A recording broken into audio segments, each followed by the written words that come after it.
ચાલો આજે આપણે બનાવીશું ભરેલા ભીંડા. તો ભરેલા ભીંડા એકદમ ભરીને આપણે આજે બનાવીશું. તો એના માટે આપણે ભીંડાને લઈ લઈશું.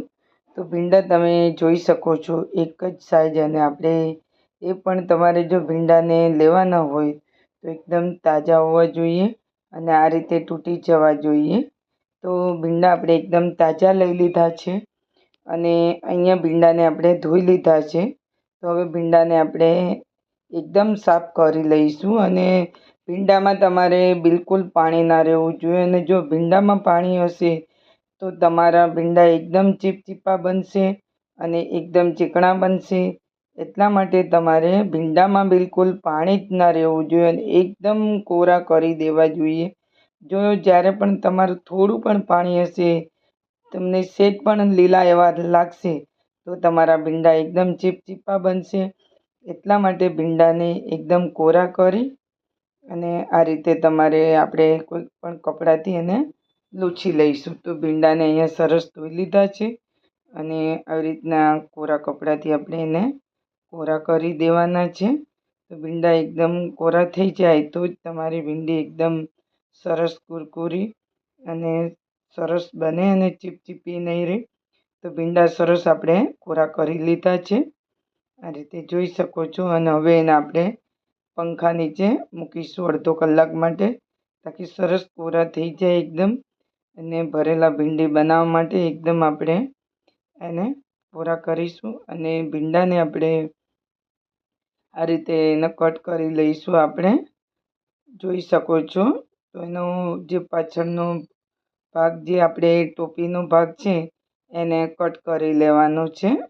તો ભીંડો આપણે જે આગળનો આપણે જે એ નથી કટ કરવાનું, અને આ રીતે પાછળના ભાગને કટ કરી લેવાનું એટલે ભીંડો સરસ રીતે. અને પછી એને આપણે તમે જોઈ શકો છો ભીંડો આપણે બધો કટ કરી લીધો છે.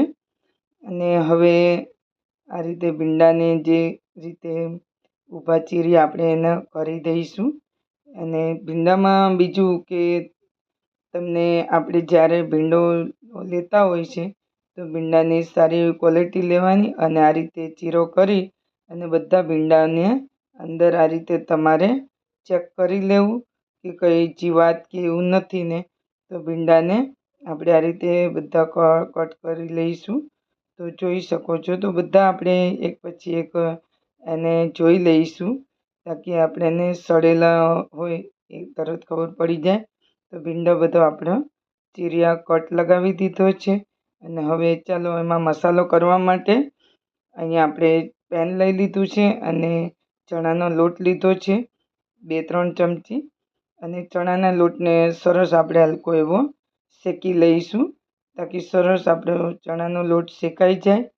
અને ચણાનો લોટ પણ આપણો શેકાઈ ગયો છે, જોઈ શકો છો. સરસ રીતે હલકો બળે ને એનું આપણે એને ફક્ત એનો મોઇશ્ચર આપણે ખતમ કરવાનું છે. તો ચણાનો લોટ શેકાઈ ગયો છે અને હવે એને આપણે એક વાસણમાં લઈ લઈશું. તો અહીંયા આપણે જોઈ શકો છો આ રીતે તમારે એને શેકી લેવું. અને હવે આપણે એના વાસણમાં લઈ લઈશું, એક વાટકાની અંદર એને લઈ અને બીજા આપણે એમાં મસાલા કરીશું. તો આ રીતે બનાવવાથી મસાલો તમારો અને ભીંડી પણ તમારી બહુ જ સરસ લાગે છે ખાવામાં. અને ભીંડી તો બધાના ઘરમાં અવારનવાર બનતી જ હોય છે બધા. અને હવે આપણે એમાં મસાલામાં થોડો અજમો લઈ લઈશું. અજમાને આપણે થોડો મસળીને લઈશું એટલે સ્મેલ આપણે સારી આવે. અને અહીંયા થોડું વરિયાળી, આપણે 1 ચમચી વરિયાળી લીધું છે, એને પણ પાવડર બનાવી લીધો છે. અને હવે સાથે આપણે ઉમેરીશું ધાણા પાવડર, આમચૂર પાવડર અને ધાણા પાવડર, સંચળ પાવડર અને ગરમ મસાલો. અને હવે સાથે ઉમેરીશું ધાણા પાવડર આપણે 1 ચમચી. અને આ બધો મસાલો આપણે અંદર ઉમેરી દઈશું. અને સાથે આપણે સ્વાદ અનુસાર મીઠું લઈ લઈશું. અને લાલ મરચું પાવડર આપણે અહીંયા કાશ્મીરી લાલ લીધું છે. અને સાથે થોડું તેલ પણ આપણે ઉમેરી દઈશું. એટલે મસાલો આપણે મિક્સ કરી લેવાનો છે બધા લોટની અંદર. તો મસાલો સરસ મિક્સ થઈ ગયો છે આપણે. અને હવે આ રીતે ભીંડીમાં આપણે ભરી લેવાનો છે. તો અહીંયા જે ભીંડી આપણે કટ કરી લીધી છે એને લઈ લઈશું. અને ભીંડી આપણે એકદમ સરસ મોટી એવો લીધેલો છે. આ રીતે એને ચીરિયાને જે કરેલા છે એની અંદર આ રીતે બધો ભરી લેવાનો છે.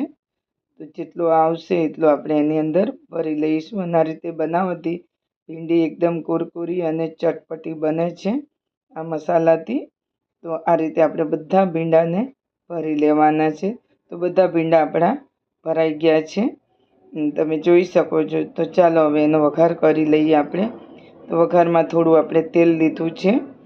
તેલને ઉમેરી અને હવે આપણે તેલ ગરમ થાય એટલે એની અંદર ભીંડા, આપણા બધા ભરેલા ભીંડા છે એને આપણે અંદર મૂકી દઈશું. તમે જોઈ શકો છો. તો ભીંડી આપણી બધી અંદર મૂકી દીધી છે. અને આ રીતે એને હલકા હાથે ધીમે ધીમે ચલાવીને અને ફક્ત આ ભીંડીને 10 મિનિટ બનતા લાગે છે. તો તમે 10 જ મિનિટમાં તમે તૈયાર કરશો. તો હવે થોડું મસાલામાં આપણે થોડી હિંગ ઉમેરીશું તાકી સરસ આપણને. અને બીજું આપણે લસણ કે પ્યાજ કે ટમાટર વગર આજે આપણે બનાવીશું ભરવા ભીંડી. તો આ રીતે ભરેલી ભીંડીને આપણે થોડી વાર એને ચડવા દઈશું. અને હવે એમાં આપણે એને ઢાંકીને પકાવીશું. ભીંડીને આપણે ખોલીને ચેક કરી લઈશું. તો ભીંડી આપણી સરસ તૈયાર થઈ ગયો છે. તો તૈયાર છે આપણો ભીંડી. અને હવે આપણે ગેસ બંધ કરી દઈશું. તો તૈયાર થઈ ગયું છે. કેવું? તો મિત્રો, તમને આ રેસીપી કેવી લાગી? જો મિત્રો તમને આ રેસીપી સારી લાગી તો લાઈક કરજો, શેર કરજો. અને ચેનલમાં નવા આવ્યા હોય તો સબસ્ક્રાઈબ કરવાનું ભૂલતા નહીં. અને વધુમાં વધુ શેર કરજો. તો તૈયાર છે આપણી ભરેલા ભીંડાનું શાક.